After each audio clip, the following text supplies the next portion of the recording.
Hello everyone, Krista Cease here, and today we're doing a recap of all the things that we have been working on these last couple of weeks. And I know that it has been a lot of information, and you'll probably need to take some time to review and go over all these videos.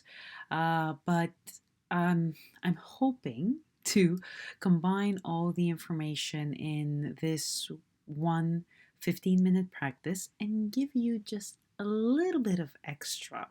Um, a little bit of an extra little something that will help us smoothly transition to what we're going to be working on in the next couple of weeks. So we want to figure out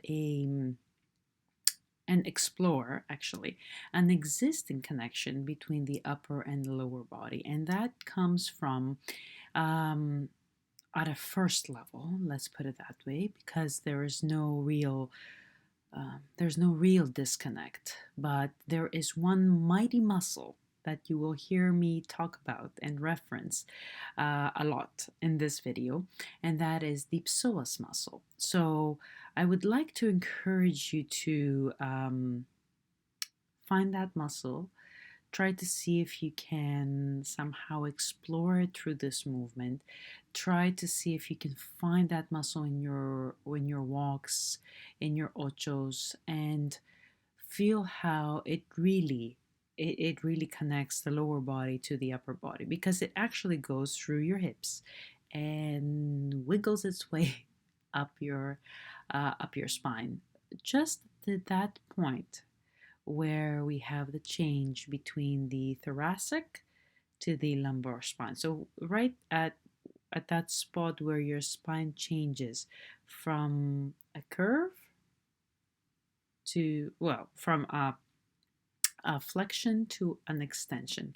So um, try to feel that connection as you're doing these exercises, and we'll talk more about it when we are looking at our upper body and how we can be more connected with our partners, more connected with ourselves, more confident in that connection, and more sharing.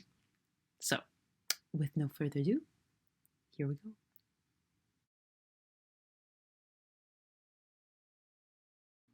So let's get started with side reaches, allowing for the hips and the feet to move, not blocking anything, but just focusing on reaching over to one side and to the other without creating any unnecessary tension. Just imagine that you've dropped something on the floor and now it's a time to pick it up. Notice also that your top shoulder is relaxing inward or frontward, and that you're also allowing for the neck to adjust. So sometimes we keep our neck very stiff. We want to avoid that. And as you transition to a more of a frontal plane type of exercise, we flex and we curve the spine. And here too, sometimes we tend to block the legs from moving. So try not to let that happen. Let your legs move. And we also tend to stiffen up at the neck, either pressing too much into flexion or completely relaxing in the curve. So imagine that you're bouncing between these two ends and you're focusing more on finding that sweet spot in the middle, because that's where your sweet spot posture would be. So as you're going from this end to the flexed end, there's somewhere in the middle where everything is balanced. And from here, we're going to make our way to standing. And as you can see, we are passing from the curve into the extension here. And we also have a little bit of a side reach, which is quite obvious, especially as you're coming up. we are also using the reposition of the legs, and that's why I was trying to make a point as to not to lock the legs, because they're actually going to help you to make your way up off this chair. And notice that these end positions are exactly that in between position, either as you're passing through or about to swing through and step forward, or as you've just swing through to create your back step. And we carry on with more movements of the spine connected with what's happening in the lower body. So shift the weight over to one foot in this tabletop position, release one leg, and then relax the shoulders. See how the shift is going to happen. And release the opposite hand. So you go, this is important that you allow yourself not to rush through this exercise. So first you go from a 4-point balance like we have here. You shift the spine over to one side, firstly in the hips, to release one leg, and you find a 3-point balance.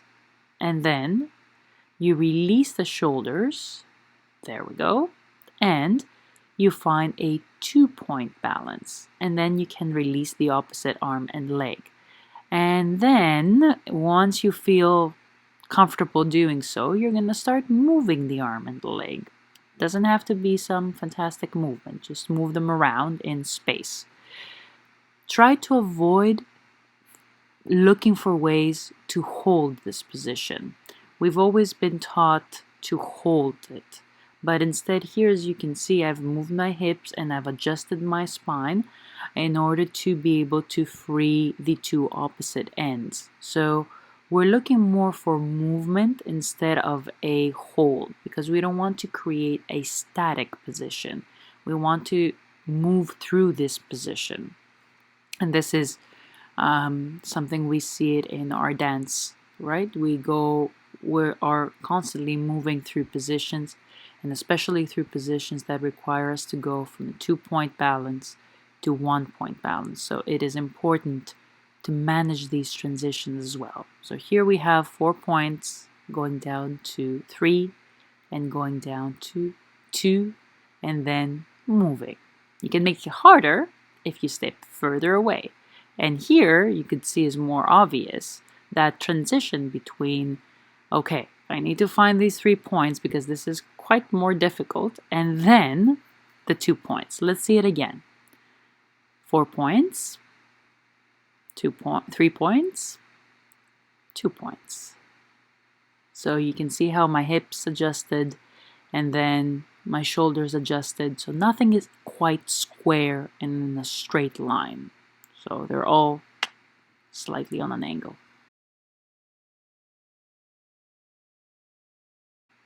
And now we'll put that into walking. So we have our side reach, and as we call it in axis syllabus, you can practice here your auscultation. So again, auscultation is like giving a circle a hug, and that means that you don't only have a side reach, but you also have these sliding the shoulders forward into a gentle twist. So in order to make this more of an internal feeling, you want to feel how the psoas, that muscle that is going around your hip joint and up your spine, you want to feel how the psoas are actually initiating or the source of this movement, and that they're pulling your spine into the position. So you don't want to pre-impose this movement of the side reach, but instead you want to actually make it happen, because you are bringing that the psoas of each leg into action. So if we see it from the side, you will notice that the steps are rather small, and that I'm trying to keep my feet and my legs rather relaxed. So it's not the quads creating the movement, but it's more internal, more from the hip. And you can see how every time the movement of the psoas, the movement within the hip joint, is pulling the spine into position instead of the other way around. And then we have the twist. So here is, you can see one hip is moving forward while the other one is back.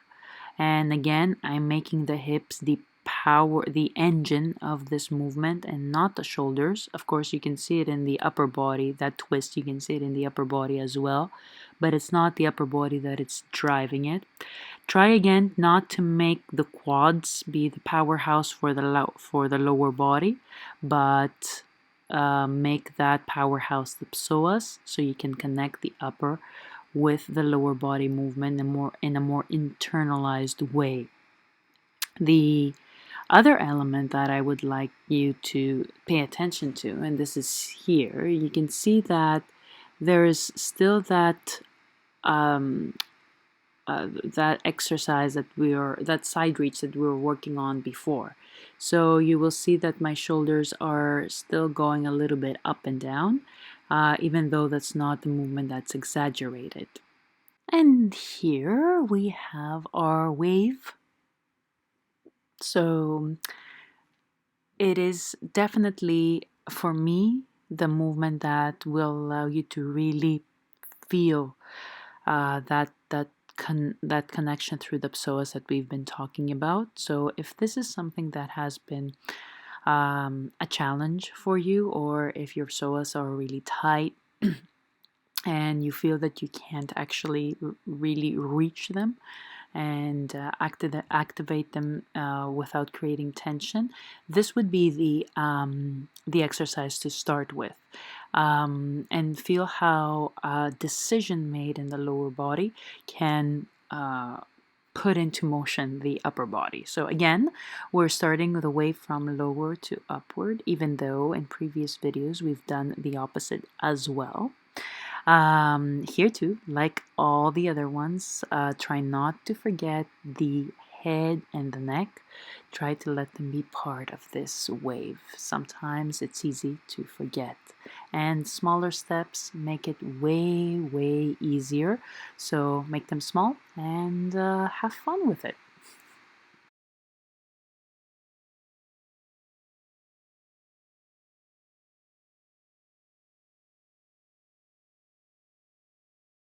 And so when we put everything together, we come up with our very efficient walk.